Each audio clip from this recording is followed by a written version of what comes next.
720만 원. 처음 그 숫자를 들었을 때 저는 웃었습니다. 아마 웃으면 안 됐을 텐데요. 병원 상담실에서 흰 가운을 입은 선생님이 건네는 종이를 받아들고 저는 그만 입꼬리가 올라가고 말았어요. 웃음이 나온 게 아니라 얼굴이 그냥 그 모양으로 굳어버린 거였지만요.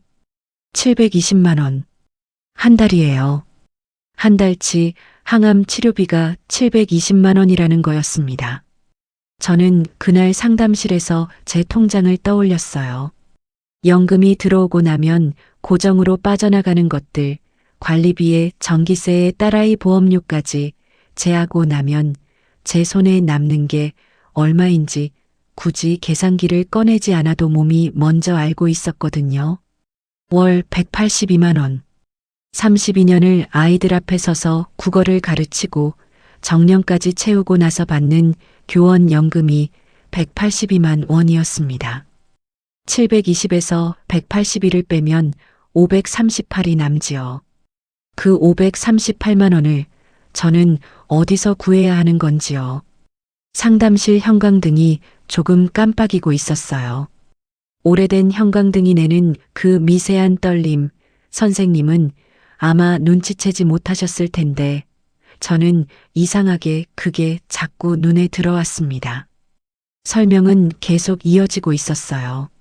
3차 항암 프로토콜이 어떻고 이번 사이클에서 반응이 좀 나왔으니 유지하는 게 좋겠다고, 부작용 관리를 위한 보조약물 비용이 따로 있다고 말들이 흘러가는데 저는 그냥 형광등만 보고 있었던 거예요. 그러다 딸이 제 손을 잡았습니다.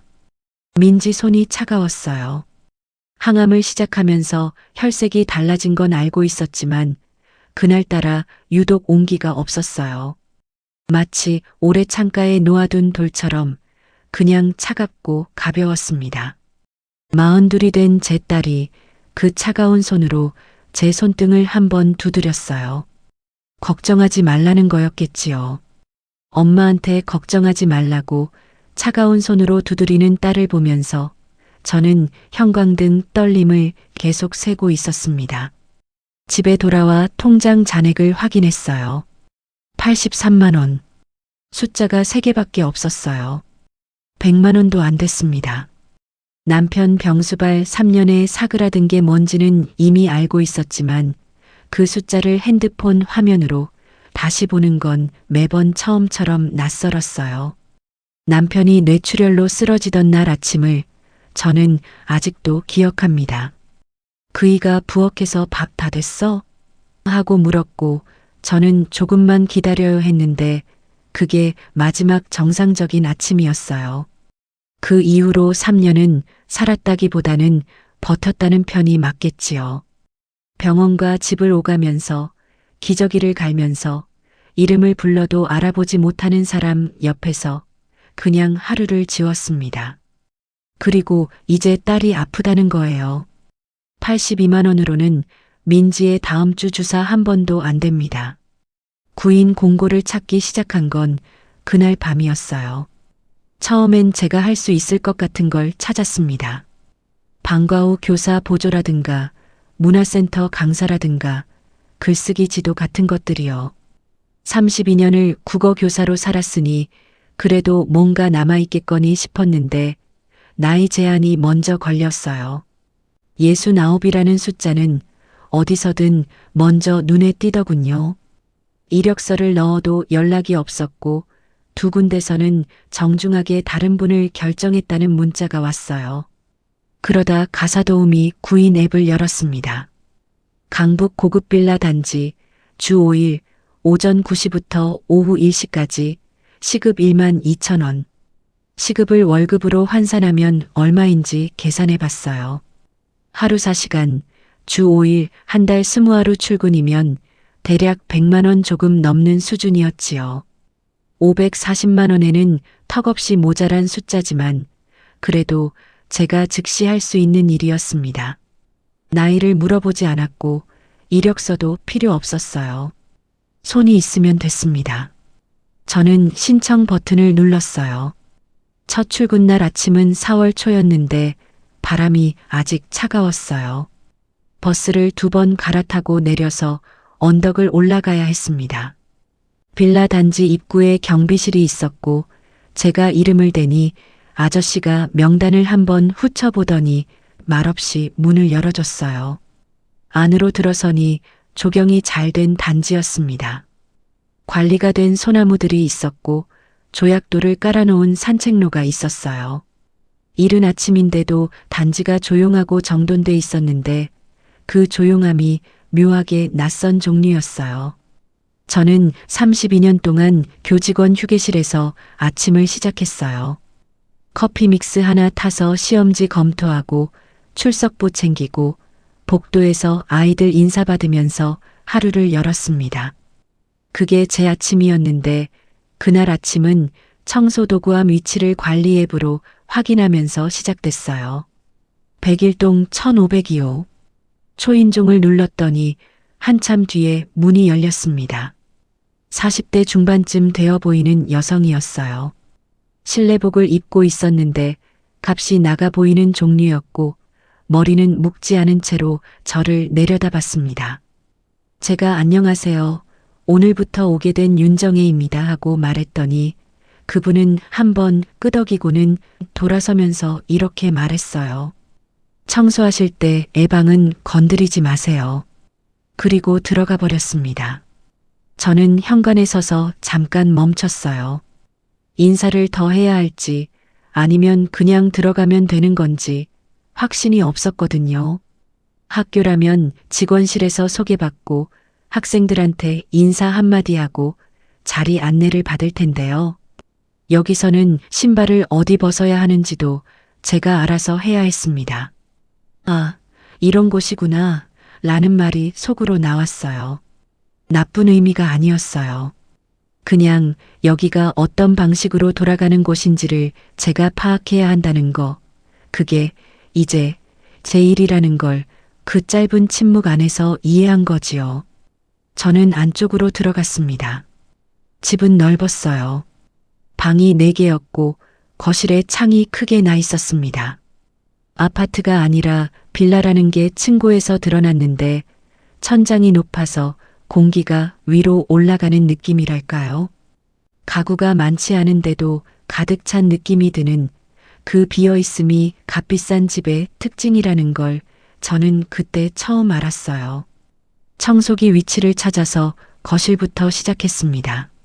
무릎을 굽혀 소파 아래를 훑고 주방 쪽으로 이동해서 가스레인지 주변을 닦는데 익숙한 것과 낯선 것이 뒤섞이는 느낌이 들었어요.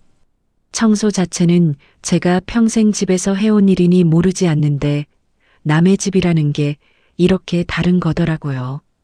무엇을 얼마나 닦아야 하는지, 어디까지가 제 역할인지 그걸 물어볼 수가 없는 상황이 조금 불편했습니다. 저는 교사였지만 오늘은 청소부였습니다. 그 문장이 머릿속에서 만들어질 때 저는 이상하게 아무 감정이 없었어요. 억울하다거나 서럽다거나 그런 감정이 올라올 법도 한데 그냥 사실로서 그 말이 자리를 잡았습니다. 교사였던 건 과거이고 지금은 이 일을 하고 있다는 게 현재인 거니까요. 그걸 연결하는 감정이 아직은 오지 않았어요. 복도 쪽으로 이동하다가 문이 반쯤 열린 방을 지나쳤을 때 안에 누가 있다는 걸 알았습니다. 사모님이 말하는 방이겠거니 싶어서 저는 그쪽은 그냥 지나쳤어요. 그런데 조금 있다가 안에서 소리가 났습니다. 딱히 큰 소리는 아니었어요. 뭔가 탁 하고 던져지는 소리 같은 게 났다가 조용해졌어요. 저는 계속 복도를 닦았습니다. 그러다 문이 열렸어요. 중학생쯤 되어 보이는 남자아이였습니다. 키는 제법 컸는데 어깨가 안으로 말려 있었어요. 후드티를 입고 있었고 머리를 감지하는 듯 약간 떡져 있었습니다. 저와 눈이 마주치자 아이가 먼저 시선을 피했어요. 저도 그냥 닦던 걸 계속할 수 있었는데 아이가 거실 쪽으로 나오다가 제 앞에서 멈췄어요. 뭔가 말을 할 것 같은 분위기였습니다. 그래서 저도 멈췄어요. 저기요. 아이가 먼저 말을 꺼냈어요. 목소리가 낮았는데 변성이 완전히 끝나지 않은 느낌이었습니다. 저는 고개를 들고 기다렸어요. 아주머니, 수학에서요. 아이가 뭔가 말을 이으려다가 멈췄습니다. 그러더니 손을 주머니에 넣으면서 작은 목소리로 이렇게 말했어요. 저는 머리가 나쁜가 봐요. 아무렇지 않게 말했어요. 물음표가 없는 것도 아니었지만 있는 것도 아니었습니다.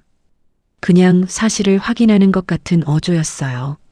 중간고사가 있었는지 아니면 숙제를 못 풀었는지 아니면 그냥 오늘 내내 그 생각을 하다가 지나가는 사람한테 말해버린 건지 저는 알 수 없었습니다. 저는 아이를 봤어요. 뭔가 말하고 싶었는데 제가 여기서 할 수 있는 말이 어디까지인지를 몰랐어요. 저는 32년간 그런 말을 듣고 나서 어떻게 대답해야 하는지를 아는 사람인데 지금 제 손에는 걸레가 들려 있었고 저는 이 집의 청소 도우미였습니다. 이 아이에게 제가 무슨 말을 해도 되는 건지 사모님이 무슨 말을 할지 그 경계가 어디인지를 저는 몰랐어요. 그래서 저는 아무 말도 하지 않았습니다. 아이는 잠깐 저를 보더니 기다리지 않고 그냥 주방 쪽으로 갔어요. 냉장고를 열어서 물을 꺼내 마시고 다시 방으로 들어갔습니다. 문이 닫혔어요. 저는 거기 서서 닫힌 문을 잠깐 봤어요. 그러다 복도 끝쪽에 아직 닦지 않은 구석이 있다는 게 생각났고 저는 거기로 갔습니다. 걸레를 구석에 밀어 넣으면서 아까 아이의 등이 생각났어요. 등이 굽어 있었어요. 키에 비해 어깨가 너무 안으로 말려 있어서 서 있는데도 웅크린 것처럼 보였습니다. 15이나 16쯤 되었을 텐데 그 나이에 제가 들어본 말들이 있어요. 저 못해요. 저 안 되나 봐요. 저는 왜 이렇게 힘든 걸까요? 32년 동안 그 말들을 들어왔으니까요. 그 말들 뒤에 무엇이 있는지도요. 하지만 저는 교사가 아니었어요. 오늘은요. 걸레를 헹궈서 다시 짜고 다음 구역으로 이동했습니다. 오후 1시까지는 2시간이 남아 있었고 욕실 2군데가 아직 남아 있었어요. 그날 저는 그냥 청소를 계속했습니다. 이틀 뒤에도 저는 그 집에 갔습니다. 버스에서 내려 언덕을 올라가는 길이 조금 익숙해지기 시작했는데 익숙해진다는 게 꼭 편해진다는 의미는 아니더라고요. 경비 아저씨가 명단을 확인하지 않고 그냥 문을 열어줬을 때 저는 그게 반가운 건지 아닌지 잘 모르겠는 채로 안으로 들어갔습니다. 101동 1502호 초인종을 눌렀더니 이번엔 사모님이 더 빨리 나왔어요. 오셨어요. 한마디였고 그게 끝이었습니다. 저는 네, 안녕하세요 하고 답했는데 그 사이 사모님은 이미 돌아서 있었어요. 저는 현관에서 신발을 벗고 청소도구함이 있는 다용도실 쪽으로 갔습니다. 지난번에 어디 있는지 확인해뒀으니까요. 청소기를 꺼내면서 저는 제가 이 집의 동선을 외우기 시작했다는 걸 알아챘어요. 거실 소파 아래 오른쪽 끝에 먼지가 몰리는 것, 주방 가스레인지 왼쪽 버너, 주변에 기름이 더 튀는 것, 욕실 2개 중 안쪽 것에 물때가 더 빨리 끼는 것, 그런 것들을 제가 이미 알고 있었습니다. 32년간 교실마다 창문이 어느 쪽으로 나 있는지, 어느 자리 아이가 칠판을 보기 어려운지 파악하던 것이랑 비슷한 감각이었어요. 공간을 읽는 게 몸에 배어 있는 건지 아니면 그냥 제 습관인 건지는 모르겠지만요. 거실을 절반쯤 닦았을 때 복도 쪽에서 소리가 났습니다. 민재 방문이 열렸어요.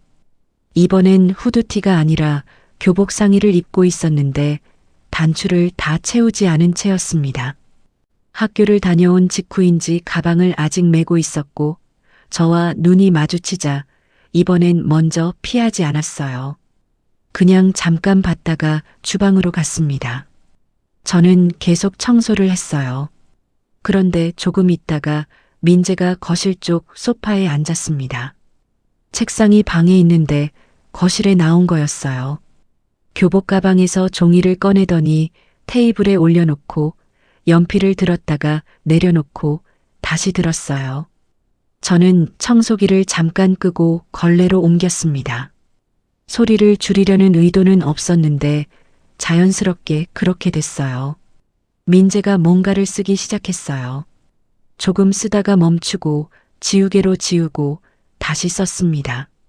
종이 위를 연필이 움직이는 소리가 났다가 지우개 소리가 났다가 또 연필 소리가 났어요.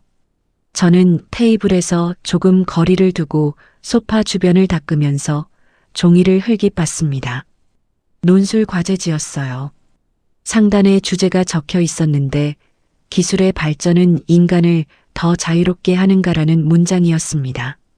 민재가 쓴 첫 문장이 눈에 들어왔어요. 기술이 발전하면 인간은 자유로워질 수 있다고 생각할 수 있다. 저는 그 문장을 읽고 나서 시선을 거뒀습니다. 뭔가 말하려는 건데 말이 두 겹으로 쌓여 있는 문장이었어요. 생각할 수 있다는 게 결국 아무것도 말하지 않은 거나 마찬가지인 그런 문장이요.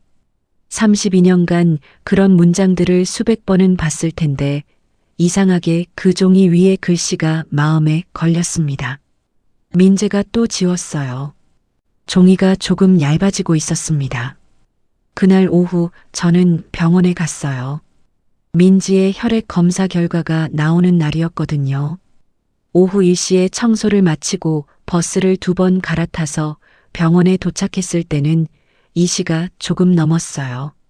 민지는 이미 외래 대기실에 앉아 있었습니다. 마스크를 쓰고 있었고 창가 쪽 자리에 앉아서 핸드폰을 들고 있었는데 화면을 보는 게 아니라 그냥 들고 있는 거였어요. 많이 기다렸어? 제가 옆에 앉으면서 물었더니 민지가 고개를 저었어요. 아니, 방금 왔어. 아마 거짓말이었을 거예요. 민지는 원래 시간보다 일찍 도착해서 혼자 기다리는 타입이거든요. 제가 늦게 도착하는 것에 대해 아무것도 묻지 않았어요. 어디 있었는지, 뭘 하다 왔는지 그런 거 하나 물어보지 않았습니다. 그게 배려인지 무심함인지 저는 구분이 잘 안 됐어요. 담당 선생님이 결과지를 보여주면서 백혈구 수치가 저번보다 조금 내려갔다고 했습니다. 수치 자체가 위험한 건 아닌데 이대로라면 다음 사이클 일정을 한 주 뒤로 미뤄야 할 수도 있다고 했어요. 항암을 늦추면 치료 효과에도 영향이 있을 수 있지만 몸 상태를 봐가면서 결정하자는 말이었습니다. 저는 고개를 끄덕였어요. 숫자들을 메모장에 받아 적으면서 일정이 바뀌면 비용 구조도 달라지는 건지 물어보고 싶었는데 그 말이 입 밖으로 나오지 않았습니다. 민지가 옆에 있었거든요. 상담이 끝나고 복도로 나왔을 때 민지가 천천히 걸으면서 말했어요. 엄마, 나 때문에 힘들지? 저는 잠깐 걸음을 늦췄습니다. 아니야. 그게 다였어요. 민지도 더 묻지 않았고 저도 더 말하지 않았습니다. 우리가 나란히 복도를 걸어가는 동안 형광등이 밝았어요. 병원 복도는 늘 그렇게 지나치게 밝더군요. 다음 출근일이 됐습니다. 거실 청소를 마치고 주방 쪽으로 가려는데 사모님이 카운터 앞에 서 있었어요. 뭔가 하고 있다기보다 그냥 서 있는 것 같았습니다. 커피잔을 들고 있었는데 마시는 것도 아니었어요. 저는 자연스럽게 방향을 바꿔 복도 쪽으로 갔는데 사모님이 그 타이밍에 말을 꺼냈습니다. 저번에 민재가 거실에서 뭔가 하고 있던 것 같던데요. 저는 멈췄어요. 네, 과제를 하고 있더라고요. 애 방은 청소만 하세요. 목소리가 날카롭지는 않았어요.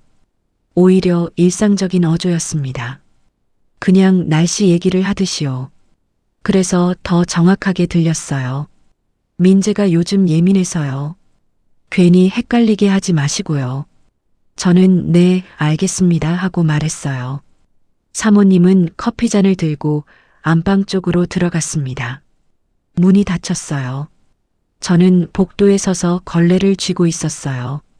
제가 민재와 무슨 말을 한 건 아니었거든요. 거실에서 같은 공간에 있었을 뿐이었는데 그게 이미 선을 넘은 거였나 라는 생각이 왔다가 갔습니다. 뭔가 억울한 건 아니었어요. 그냥 이 집에서 제가 있어야 할 자리가 어디인지를 다시 확인한 것 같은 느낌이랄까요? 걸레를 바닥에 밀었습니다. 그날 민재는 나오지 않았어요. 방문이 닫힌 채로 오전이 다 지나갔고 저는 그 문 앞을 지나칠 때마다 소리를 줄였어요. 사모님이 뭐라 해서가 아니라 그냥 그쪽에 누가 있다는 걸 알고 있으면 자연스럽게 그렇게 되더라고요. 거의 다 끝나갈 무렵 민재 방문이 조금 열렸습니다. 얼굴만 내밀고 저를 봤어요. 사모님이 안방에 있다는 걸 확인하는 것 같은 눈빛이었습니다. 그러더니 문을 조금 더 열고 저를 향해 손짓을 했어요. 들어오라는 게 아니라 잠깐 오라는 거였습니다. 저는 주변을 한번 봤어요. 복도에 아무도 없었고 안방 문은 닫혀 있었습니다. 저는 민재 방 쪽으로 갔어요. 문틀 안으로 들어가지는 않고 문 앞에 섰습니다. 방 안을 보니 책상 위에 종이가 여러 장 펼쳐져 있었어요. 지난번에 봤던 논술 과제지였는데 종이가 전보다 더 지저분해져 있었습니다. 지운 자국이 여러 겹이었어요. 민재가 그중 한 장을 들고 저한테 내밀었어요. 말없이요. 저는 종이를 받았습니다. 첫 문장이 바뀌어 있었어요. 기술의 발전은 인간에게 더 많은 선택지를 주었지만 그 선택 앞에서 인간이 더 자유로워졌는지는 다른 문제다. 저는 그 문장을 읽었어요. 한 번 더 읽었습니다. 이게 맞나요? 민재가 물었어요. 목소리가 작았는데 작은 것 치고 또렷했습니다. 저는 종이를 돌려주면서 말했어요. 방향은 맞아요. 그게 다였습니다. 더 말하지 않았어요. 민재가 종이를 받아서 책상 위에 올려놓았어요. 그 순간 아이 어깨가 아주 조금, 정말 아주 조금 펴졌습니다. 제가 착각한 게 아니라면요. 말 한마디에 등이 달라지는 건 그 나이 아이들이 그랬어요. 32년간 봐왔으니까요. 그 감각은 제 몸이 기억하고 있었습니다. 저는 돌아서려고 했어요. 그때 민재가 말했습니다. 작게요. 아주 작게. 엄마한테는 말하지 말아주세요. 저는 돌아서다 말고 멈췄습니다. 민재는 이미 고개를 숙이고 종이를 보고 있었어요. 저를 기다리는 것도 아니었고 대답을 요구하는 것도 아니었습니다. 그냥 말해놓고 시선을 거뒀어요. 저는 아무 말도 하지 않았습니다. 문 앞을 떠나면서 그 말의 무게가 어느 쪽에서 오는 건지를 생각했어요. 아이가 어머니한테 숨기고 싶은 게 논술 점수인지 아니면 모르는 걸 누군가한테 물어봤다는 사실인지 아니면 그냥 이 대화 자체인지를요. 어느 쪽이든 15이나 16짜리 아이가 자기 집에서 뭔가를 숨겨야 하는 상황이라는 건 제가 한마디도 더 얹어서는 안 되는 종류의 일이었습니다. 저는 복도로 나왔어요. 마무리 청소를 하면서 저는 이상한 피로감을 느꼈습니다. 몸이 힘든 게 아니었어요. 몸은 오히려 익숙해지고 있었거든요. 뭔가 다른 종류의 에너지가 쓰이고 있다는 느낌이랄까요? 말하지 않으면서 듣고 다가가지 않으면서 의식하고 선을 넘지 않으면서 선 바로 앞에 있는 것, 그런 것들이 생각보다 힘을 쓰는 일이더라고요. 사모님은 안방에서 나오지 않았어요. 저는 다용도실에 청소 도구를 정리하고 가방을 들었습니다. 나가기 전에 거실을 한번 둘러봤어요. 깨끗했습니다. 제가 와서 닦고 정돈한 자리들이 제자리를 하고 있었어요. 현관에서 신발을 신으려는데 복도 안쪽에서 소리가 났습니다. 발소리였어요. 안방 쪽에서 나는 소리인지 아니면 복도 어딘가에서 나는 소리인지 정확히는 알 수 없었는데 발소리가 멈췄어요. 문 쪽으로 가까워지는 것도 멀어지는 것도 아닌 채로요. 저는 신발끈에 손을 올린 채로 잠깐 멈췄습니다. 아무것도 열리지 않았어요. 아무도 나오지 않았습니다. 발소리는 그냥 거기서 멈춰 있었어요. 저는 신발을 신고 문을 열었습니다. 바깥 공기가 들어왔고 저는 나왔어요. 계단을 내려오면서 등 뒤로 아무 소리가 들리지 않는다는 걸 확인했습니다. 문이 열리는 소리도 사람이 나오는 소리도요. 그런데 이상하게 등 뒤가 신경 쓰였어요. 아무것도 없는 데서 오는 시선 같은 게 있었습니다. 언덕을 내려오면서 저는 민재가 한 말을 다시 생각했어요. 방향은 맞아요 라고 제가 한 말을 생각했고 아이 어깨가 조금 펴지던 걸 생각했고 그 다음에 사모님이 발소리를 멈추던 걸 생각했습니다. 이 세 가지가 같은 날 안에 있었다는 게 마음 어딘가에 걸렸어요. 걸린다는 게 뭔가 잘못됐다는 게 아니라 이 상황이 지금 어떤 방향으로 가고 있는지 제가 아직 모른다는 뜻이었습니다. 버스 정류장에 도착해서 벤치에 앉았어요. 핸드폰을 열었더니 민지한테 문자가 와 있었습니다. 다음 주 수치 다시 재야 한대. 일정은 그 다음에 결정된대. 짧은 문자였어요. 이모티콘도 없고 별다른 말도 없었습니다. 저는 핸드폰을 가방에 넣었어요. 버스가 오기까지 4분이 남아 있었는데 그 4분 동안 저는 아무것도 계산하지 않았습니다. 계산하면 나오는 숫자들을 이미 알고 있었거든요. 그때 저는 이 일이 조용히 지나가지는 않을 거라는 걸 알았습니다. 그 주 목요일이었어요. 제가 거실을 닦고 있는데 사모님 핸드폰이 울렸습니다. 사모님은 주방 쪽에 있었고 저는 거실 창가 쪽 바닥을 훑고 있었는데 전화를 받는 목소리가 달라졌어요. 처음엔 평소처럼 짧게 대답하다가 갑자기 어머, 정말요? 하는 말이 나왔습니다. 저는 계속 걸레를 밀었어요. 논술에서요? 얼마나요? 목소리가 올라갔습니다. 웃음이 섞이기 시작했어요. 저는 창가 쪽 먼지를 구석으로 모으면서 대화의 방향이 어디로 가는지 귀로만 따라가고 있었습니다. 전화가 끝났어요. 사모님이 민재야 하고 불렀습니다. 목소리에 뭔가 들떠있는 게 실려 있었어요. 방문이 열리는 소리가 났고 잠깐 뭔가 얘기하는 소리가 났는데 저한테는 들리지 않았어요. 그러다 사모님이 거실 쪽으로 나오면서 혼잣말처럼 중얼거렸습니다.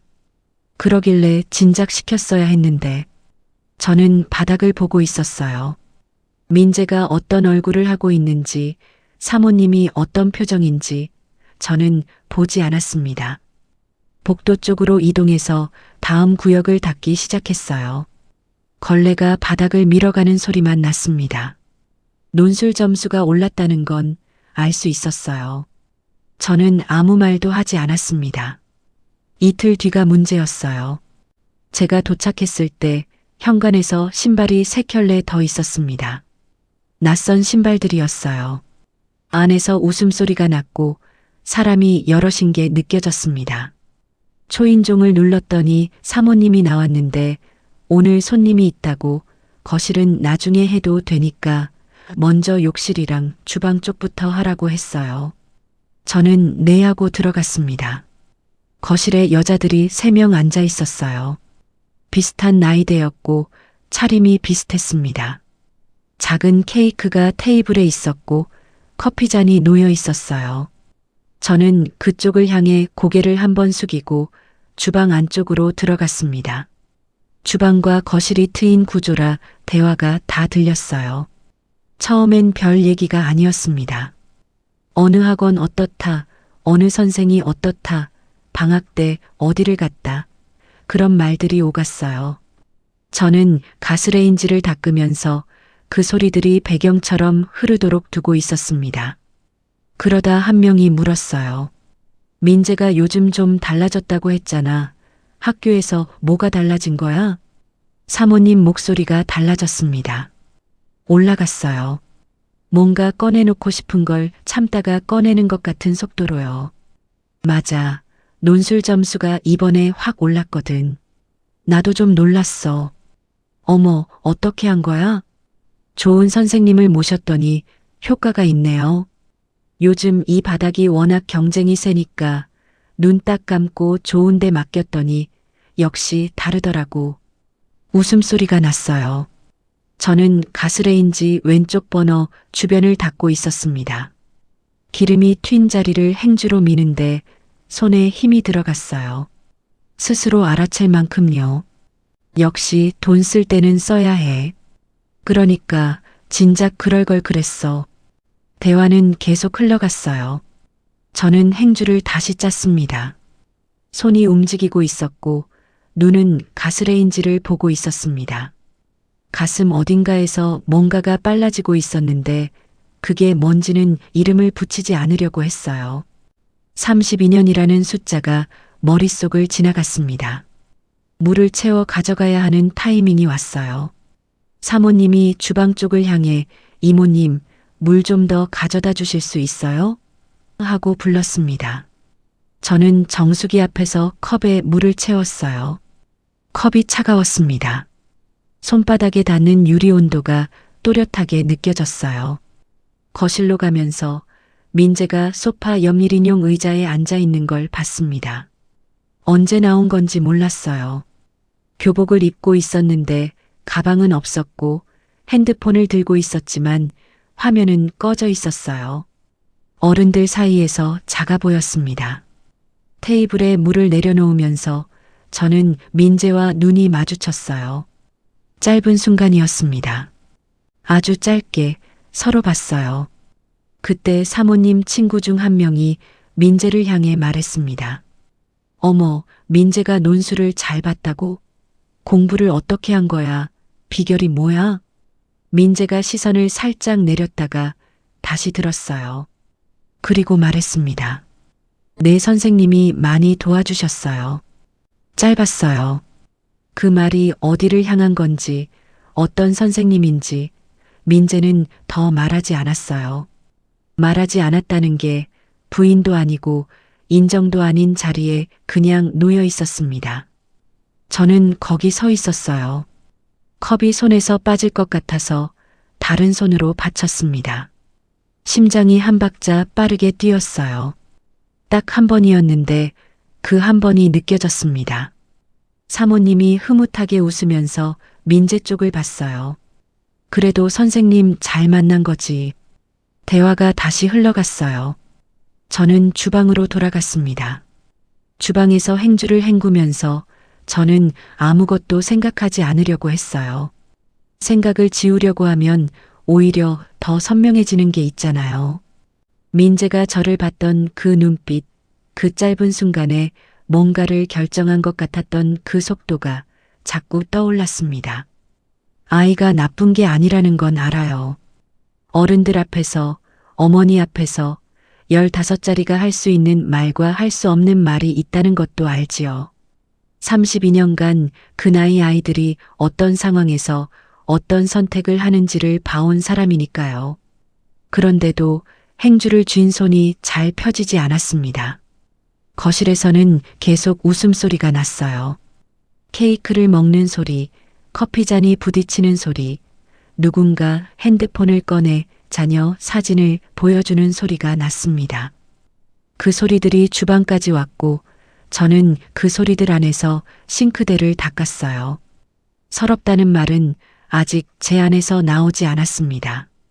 그냥 무거웠어요. 손님들이 돌아간 건 점심때가 좀 지나서였어요. 문이 닫히는 소리가 나고 사모님이 거실로 돌아왔습니다. 저는 마지막 욕실을 마무리하고 있었어요. 사모님은 아무 말 없이 안방으로 들어갔고 민재도 자기 방으로 들어갔습니다. 집이 조용해졌어요. 저는 도구를 정리하고 가방을 챙겼어요. 현관에서 신발을 신는데 복도 쪽에서 아무 소리도 나지 않았습니다. 저는 문을 열고 나왔어요.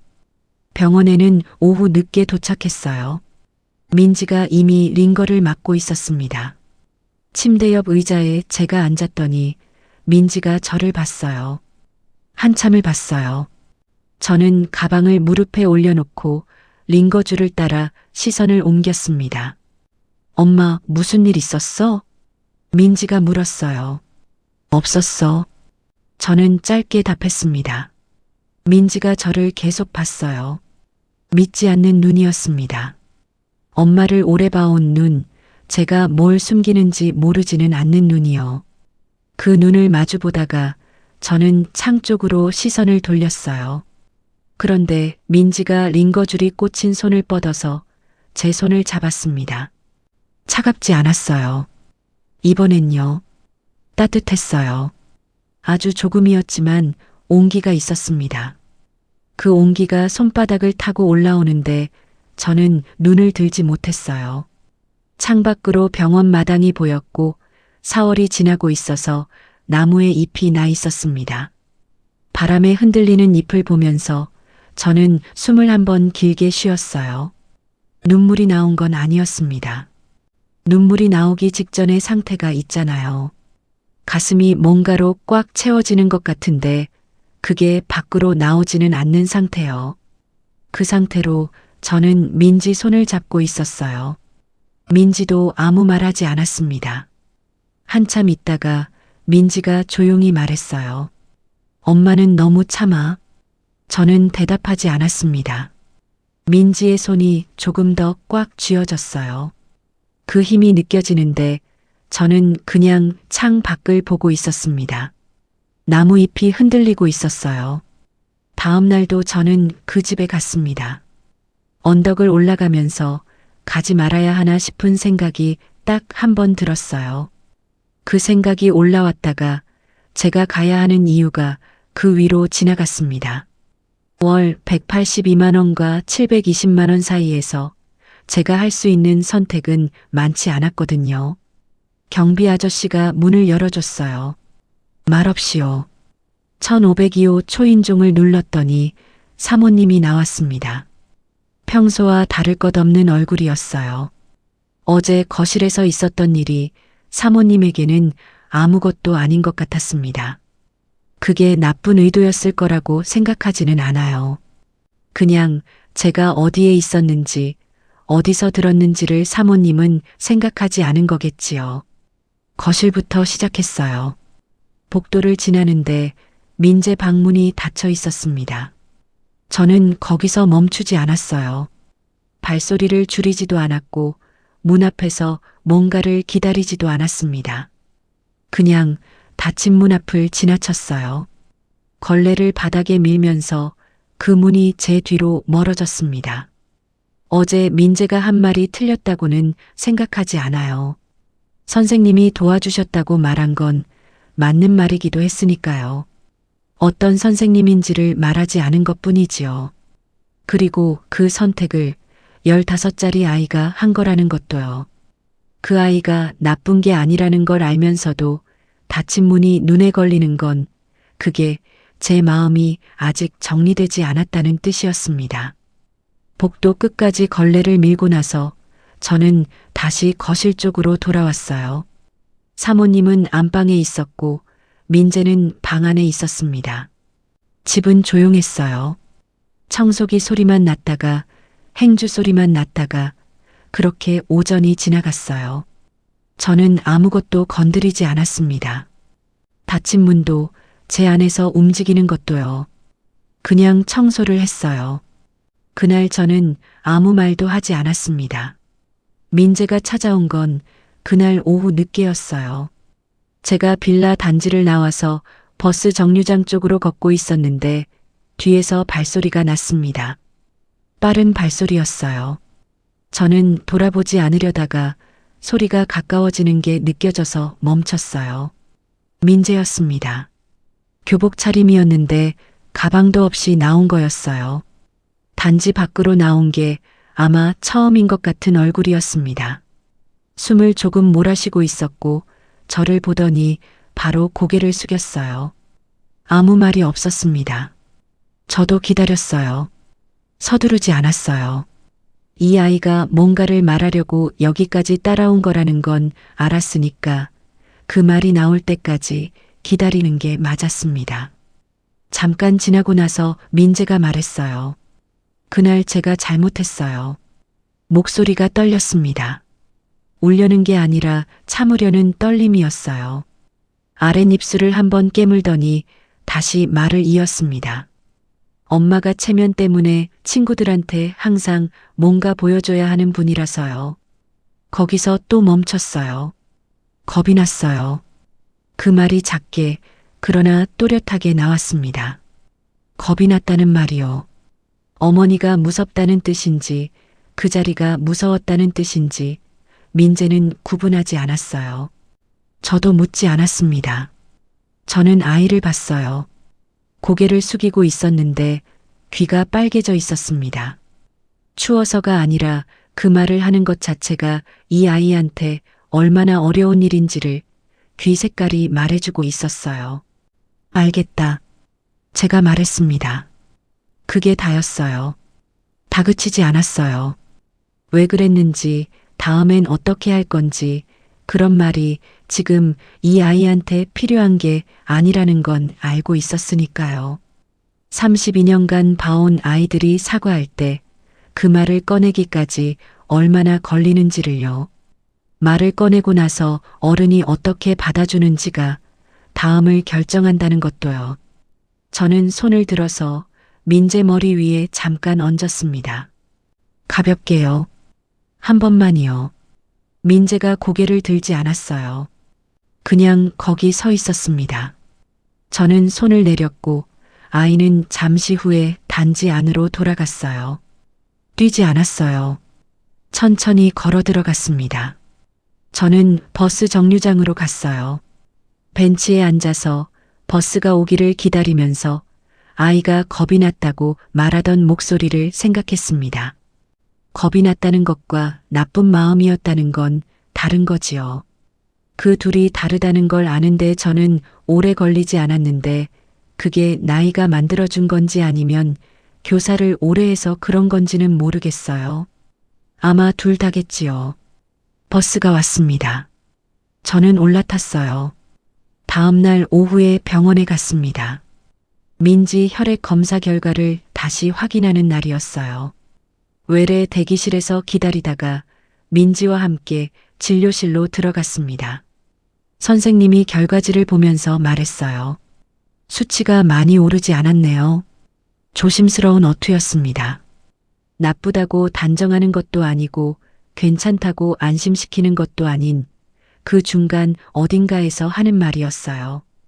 의사들이 그 어투를 쓸 때 저는 몸이 먼저 알아채기 시작했습니다. 남편 간병할 때부터 배운 거예요. 그 어투가 나오면 좋은 소식이 아니라는 것을요. 다음 주에 다시 보죠. 그 말로 상담이 마무리됐어요. 복도로 나오면서 민지가 조용히 걸었습니다. 저도 옆에서 걸었어요. 엘리베이터를 기다리는 동안 민지가 말했어요. 엄마, 응, 나 치료 조금 늦춰도 괜찮아. 저는 버튼을 누른 손을 그대로 뒀습니다. 뭐가 괜찮아? 아니, 몸 상태가 이러면 어차피 효과도 떨어지고 비용도 나가는 거잖아. 그러니까 잠깐 쉬면서. 안 된다. 제 목소리가 생각보다 단호하게 나왔어요. 민지가 말을 멈췄습니다. 엘리베이터가 왔어요. 문이 열렸고 우리는 안으로 들어갔습니다. 안에 다른 사람이 없었어요. 문이 닫히는 동안 저는 민지 손을 잡았습니다. 링거를 맞은 자리 안쪽으로 손을 꼭 쥐었어요. 민지가 아무 말 하지 않았습니다. 저도요. 1층 버튼이 눌려 있었고 숫자가 내려가는 동안 저는 민지 손의 온도를 느꼈어요. 따뜻했습니다. 저번보다 따뜻했어요. 그게 다행인 건지 아니면 제가 느끼고 싶어서 그렇게 느끼는 건지 구분하려고 하지 않았습니다. 치료를 늦추면 안 됩니다. 그건 제가 결정한 게 아니라 제가 결정할 수 있는 영역에서 유일하게 남은 것이었어요. 그 주 금요일 사모님이 저를 불렀습니다. 청소를 마무리하고 있었는데 거실 쪽에서 이모님, 잠깐 시간 되시면요. 하는 말이 들렸어요. 저는 걸레를 개어서 들고 거실로 갔습니다. 사모님이 소파에 앉아 있었어요. 테이블 위에 커피잔이 하나 있었는데 제 것은 없었습니다. 앉으세요. 저는 앉았어요. 사모님이 잠깐 커피잔을 만지작거리다가 말을 꺼냈어요. 솔직하게 말씀드리는 게 나을 것 같아서요. 저는 기다렸습니다. 민재가 이모님이랑 얘기를 좀 하는 것 같더라고요. 공부 관련해서요. 부정도 긍정도 하지 않았어요. 그냥 들었습니다. 저도 뭐 나쁘게 보는 건 아닌데. 사모님이 말을 골랐어요. 이게 애매한 상태로 있으면 나중에 서로 오해가 생길 수도 있잖아요.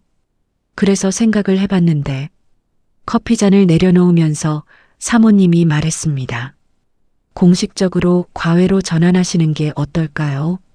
저는 말하지 않았어요. 대신 청소는 그만두시고요. 서로 오해받을 일은 없게 역할을 정리하자는 거예요. 그 말의 뜻을 저는 알았습니다. 청소부가 아이를 가르치는 것처럼 보이면 곤란하다는 거였어요. 사모님 입장에서는 손님들한테 좋은 과외 선생님을 모셨다고 했는데 그 선생님이 청소 도우미라는 게 드러나면 체면이 정리되지 않는 거겠지요. 그러니까 이쪽이 청소를 그만두면 이야기가 깔끔해지는 거였습니다. 사모님은 나쁜 사람이 아닐 거예요. 그냥 자기가 사는 방식대로 생각하는 거겠지요. 사모님이 테이블 위에 명함을 하나 내려놓았어요. 생각해 보시고 말씀 주세요. 저는 명함을 바라봤습니다. 교육 관련 업체 이름이 적혀 있었어요. 이모님 이름으로 계약을 해두면 학원 소속 과외 형식으로 처리가 된다는 말이 이어졌습니다. 비용도 지금 청소 일당보다는 올라간다고 했어요. 저는 대답하지 않았어요. 시간 드릴게요. 사모님이 먼저 일어났습니다. 저는 명함이 놓인 테이블을 보고 있었어요. 사모님이 안방으로 들어가는 소리가 났고 거실이 조용해졌습니다. 명함을 짚지 않았어요. 나오는 길에 저는 복도를 천천히 청소포로 밀었습니다. 이미 청소를 마친 곳이었는데 손이 그쪽으로 갔어요. 청소포를 바닥에 대고 복도 끝에서 끝까지 천천히 밀었습니다. 아무도 보고 있지 않았어요. 청소를 부끄러워한 적은 없었습니다. 그 생각이 복도를 밀면서 왔어요. 자연스럽게 스스로요. 남편이 누워있던 3년 동안 저는 매일 병원 복도를 걸었고 집에 돌아와서는 그이가 쓴 시트를 갈고 몸을 닦였어요. 부끄럽지 않았습니다.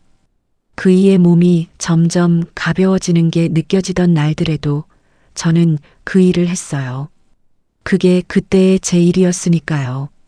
교무실 냄새가 생각났습니다. 오래된 나무 책상 냄새와 분필 가루가 섞인 아침마다 맡던 그 냄새가요. 32년 동안 맡아서 지금도 어딘가에서 비슷한 냄새가 나면 몸이 먼저 반응하는 그 냄새. 그 냄새가 나는 곳에서 저는 교사였고 아이들이 저를 선생님이라고 불렀어요. 그런데 지금 저는 이 집 복도를 청소포로 밀고 있는 거지요. 그게 부끄러운 게 아니에요. 그냥 그 두 가지가 같은 사람 안에 있다는 게 때로는 무겁습니다. 무겁다는 게 잘못됐다는 뜻은 아니에요. 그냥 무거운 거지요.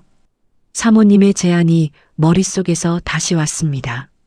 청소는 그만두고 과외 선생으로 오라는 거였어요. 돈도 더 받을 수 있다고 했습니다. 민재를 계속 볼 수 있고 비용도 늘어나고 역할도 정리된다는 거지요. 좋은 말들로 포장돼 있었는데 그 포장 안에 있는 게 뭔지를 저는 알고 있었습니다.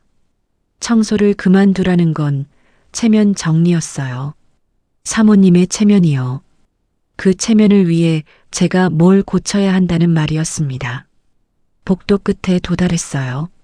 청소포를 들고 저는 잠깐 거기 서 있었습니다. 민재 방문이 닫혀 있었어요. 안에서 소리가 났습니다. 뭔가 읽는 소리인지 쓰는 소리인지 가느다랗게 들렸어요.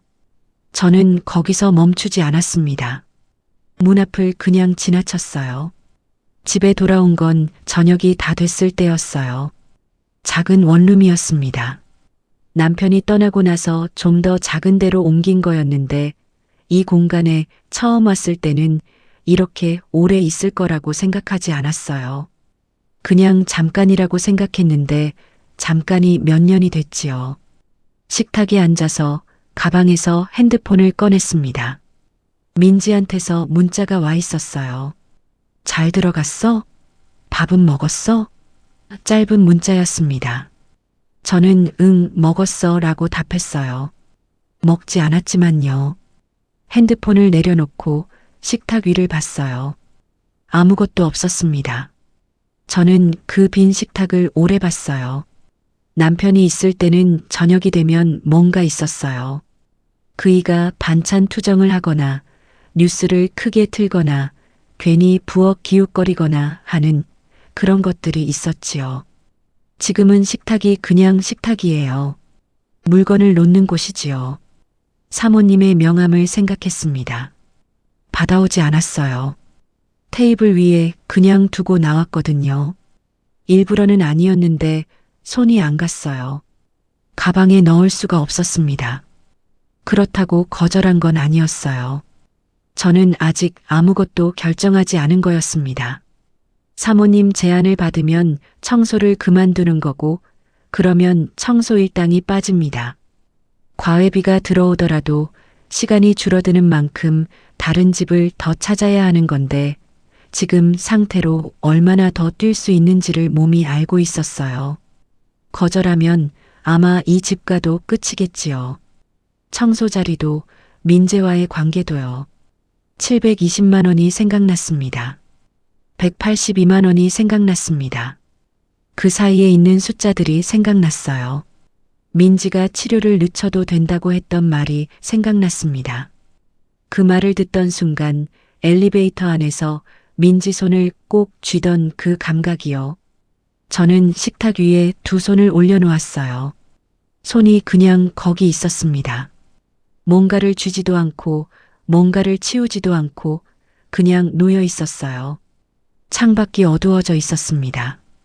언제 어두워졌는지 몰랐어요. 결정을 해야 하는 건 알고 있었습니다. 이 상태로 계속 있을 수는 없다는 것도요. 사모님은 답을 기다리고 있을 거고 민지의 다음 주 수치 결과가 나올 거고 월말이 오면 통장 숫자가 또 달라질 거니까요. 그런데 지금 당장은 아무것도 결정할 수가 없었어요. 몸이 결정을 거부하는 게 아니라 마음이 아직 정리가 되지 않은 거였습니다. 사모님 제안을 받는 게 실리인지 거절하는 게 자존심인지 아니면 그 두 가지가 서로 섞여 있는 건지를요. 32년간 교사였던 저는 어떤 결정을 내릴까요? 남편 옆에서 3년을 버텼던 저는요. 그 두 개의 저 사이 어딘가에서 지금의 제가 식탁 앞에 앉아 있었습니다. 그날 밤 저는 처음으로 망설이기 시작했습니다. 답을 들고 간 날은 비가 조금 내리고 있었어요. 우산을 쓰고 언덕을 올라가면서 오늘 이 길을 올라가는 게 마지막일 수도 있다는 걸 알고 있었습니다. 알면서도 발걸음이 흔들리지 않았어요. 흔들리지 않으려고 애쓴 게 아니라 그냥 이미 정해진 것들은 발에 전해지지 않는다는 것을요. 밤새 생각하고 나면 아침이 오고 아침이 오면 몸이 먼저 움직이는 거더라고요. 경비 아저씨가 문을 열어줬습니다. 저는 들어갔어요. 사모님이 거실에 있었습니다. 제가 들어서자 소파에서 일어나면서 오셨어요 하고 말했는데 오늘은 평소보다 조금 더 단정한 차림이었어요. 저를 기다리고 있었던 것 같았습니다. 테이블 위에 명함이 그대로 있었어요. 제가 두고 간 그대로요. 저는 가방을 내려놓지 않은 채로 거실 중간에 섰습니다. 생각해 보셨어요? 사모님이 먼저 물었어요. 저는 잠깐 명함을 봤습니다. 그리고 사모님을 봤어요. 네. 어떻게 하시겠어요? 저는 숨을 한번 쉬었어요. 서두르지 않았습니다. 저는 청소를 부끄러워하지 않습니다. 말이 나왔어요. 조용했습니다.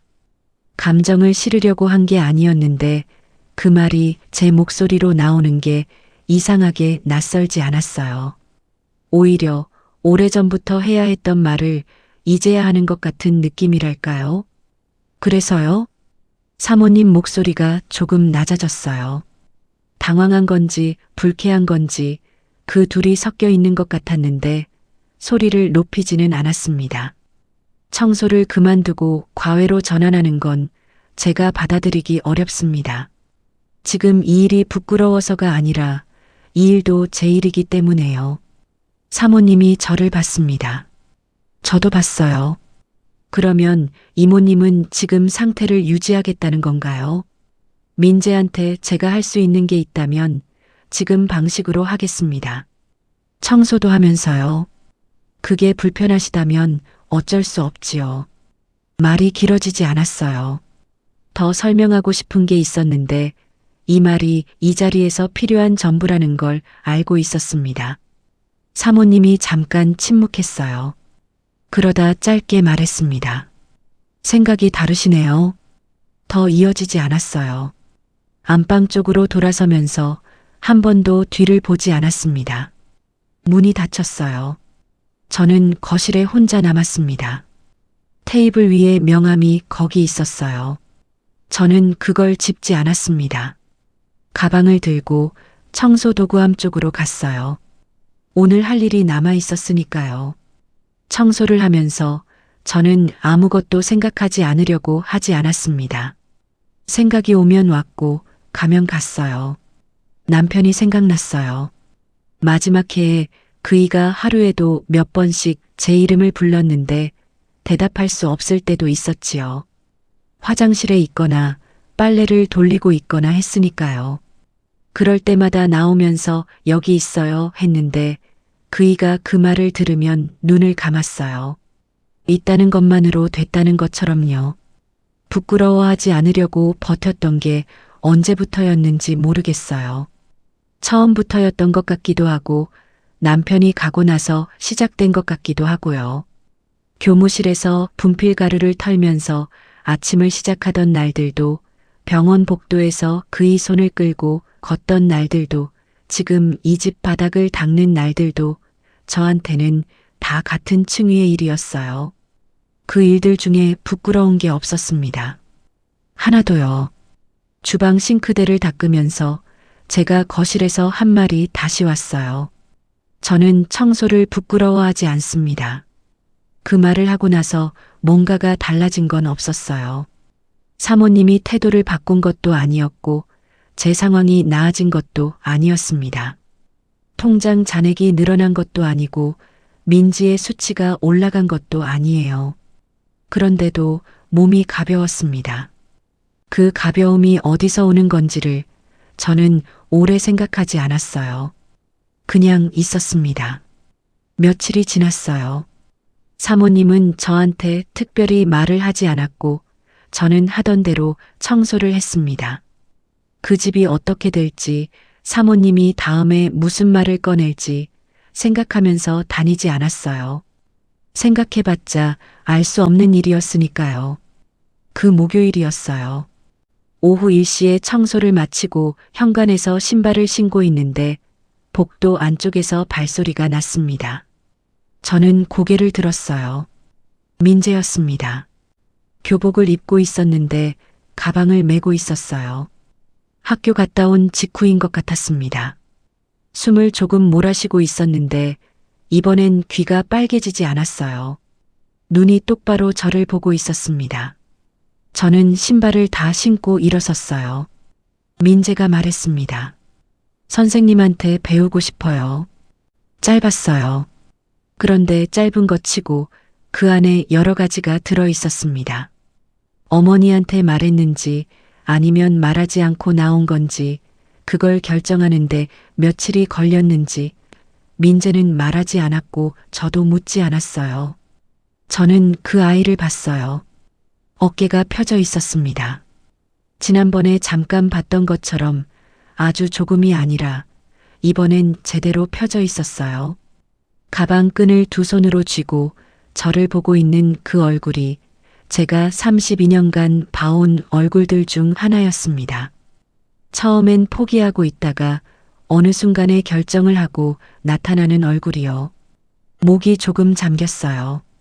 울려는 게 아니었는데 목이 먼저 알아챘습니다. 언제부터 할 수 있어요? 제가 물었어요. 민재가 다음 주부터요 하고 답했습니다. 저는 고개를 끄덕였어요. 그럼 다음 주에 봐요. 그게 다였습니다. 더 말하지 않았어요. 민재도 더 말하지 않았어요. 저는 문을 열고 나왔고 계단을 내려오면서 한 번도 돌아보지 않았습니다. 돌아보면 뭔가 쏟아질 것 같았거든요. 아직은 쏟을 자리가 아니었어요. 언덕을 내려가는데 빗자국이 아직 도로에 남아 있었습니다. 다 마르지 않은 자국들이 햇빛에 조금씩 없어지고 있었어요. 그 주말에 민지를 만났습니다. 병원이 아니었어요. 민지 집 근처 작은 카페였는데 민지가 먼저 나오자고 했어요.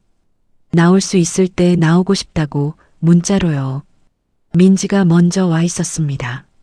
마스크를 쓰고 있었고 창가 자리에 앉아서 따뜻한 걸 마시고 있었어요. 제가 들어서자 손을 들었습니다. 그 손이 이제는 그냥 민지 손이었어요. 차갑거나 따뜻하거나를 확인하기 전에 그냥 제 딸의 손이었습니다. 마주 앉아서 주문을 하고 잠깐 별 얘기를 하지 않다가 민지가 먼저 말을 꺼냈어요. 엄마, 후회 안 해? 뭘 말하는 건지 알고 있었습니다. 청소일 얘기인지 거기서 있었던 일 얘기인지 아니면 지금 이 전체가 어떻게 됐는지에 대한 얘기인지 민지가 구분하지 않은 것처럼 저도 구분하지 않았어요. 안 해. 짧게 답했습니다.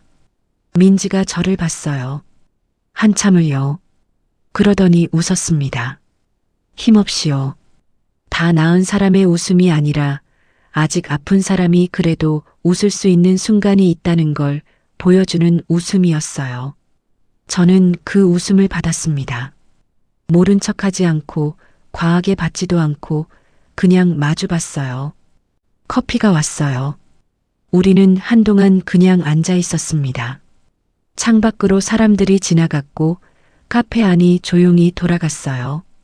민지가 마스크를 조금 내리고 커피를 마셨습니다. 저는 제 잔을 두 손으로 감쌌어요.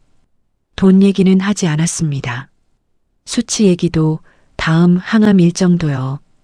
그냥 거기 있었어요. 그게 오늘은 충분했습니다. 주민센터에서 연락이 온 건 그로부터 열흘쯤 지나서였어요. 동네 작은 교실이었습니다. 방과 후 논술 지도가 필요한데 자원해 줄 수 있는 분을 찾는다는 공고가 복지관 게시판에 붙어 있었는데 제가 넣어둔 지원서에 연락이 온 거였어요. 보수는 많지 않았습니다. 사실 거의 없는 것이나 마찬가지였어요. 그래도 괜찮다고 했어요. 지금 당장은 괜찮다고요. 첫날 교실에 들어갔더니 책상이 5개 있었습니다. 아이들이 넷이었어요. 하나는 늦는다고 했는데 결국 안 왔어요. 낡은 책상이었고 의자도 제각각이었습니다. 칠판이 있었는데 분필이 짧았어요. 저는 그 짧은 분필을 집었습니다. 손에 잡히는 감각이 있었어요. 오래된 감각이었는데 오래됐다고 낯선 게 아니었어요. 몸이 기억하는 게 있었습니다. 분필을 쥐는 각도, 칠판에 닿을 때의 힘 조절, 너무 세게 쥐면 부러진다는 것까지요. 저는 칠판에 썼어요. 주장에는 이유가 있어야 합니다. 아이들이 봤습니다. 칠판을 보는 눈들이 있었어요. 저는 그 눈들을 봤습니다. 오래되고 낡은 것들로 둘러싸인 자리였는데 그 자리가 이상하게 낯설지 않았어요. 치료비는 여전히 부족했습니다. 민지의 다음 달 항암 일정은 아직 확정되지 않았어요. 통장 숫자도 그다지 달라지지 않았습니다. 그게 사라지지 않았다는 걸 알고 있어요. 알면서 저는 분필을 쥐고 있었습니다. 교실에 볕이 들어왔어요. 낡은 창으로 조금이었지만요. 이 이야기를 어디서부터 시작해야 할지 사실은 지금도 잘 모르겠어요. 720만 원과 182만 원 사이에서 시작됐는지, 민재가 처음으로 저한테 말을 걸던 날에서 시작됐는지, 아니면 남편이 없어진 뒤 처음으로 혼자 아침을 맞던 날에서 시작됐는지요. 아마 전부였을 거예요. 살다 보면 시작점이 하나가 아닌 때가 있어요. 여러 곳에서 동시에 조금씩 시작돼서 어느 날 보면 걸어온 거리가 꽤 됐다는 걸 아는 거지요. 저는 청소부였고, 교사였고, 간병인이었고, 어머니였어요. 그중 하나만 골라야 한다고 누군가 말한다면 저는 고를 수 없습니다. 그것들이 다 저였으니까요. 분필을 쥔 손이 아직 기억하는 게 있고, 걸레를 짜던 손도 기억하는 게 있어요. 그 두 손이 같은 손이라는 것을요. 저는 가진 것이 많지 않습니다. 하지만 더 이상 숨기지 않습니다.